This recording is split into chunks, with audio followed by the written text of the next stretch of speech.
নাও রুটি তরকারি করে এনেছি, খেয়ে নাও। আরে বাবা, আমি বললাম তো আজকে রুটি তরকারি খাবো না।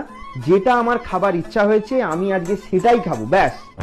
দেখো মাথা গরম করিও না বলে দিচ্ছি, 2 ঘন্টা ধরে রান্না করে বসে বসে আমি রান্না করেছি, চুপচাপ খাবারটা খেয়ে নেবে। ফালতু তর্ক করো না তো, আমি যখন একবার বলেছি খাবো না তখন খাবো না। আরে কি হলো, কি এত তর্ক কিসে? যেটা খাবে বলছে বানিয়ে দাও না। সবসময় নিজের ইচ্ছে মতো রান্না করলে হবে না, মাঝে মাঝে আমার ছেলের ইচ্ছে মতো তো রান্না করতে হবে।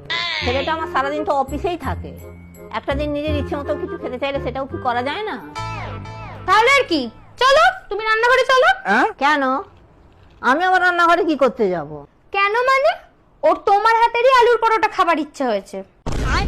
এই তোরা তো বায়না কিসে রে? এত কষ্ট করে যা করছিস সেটা খা।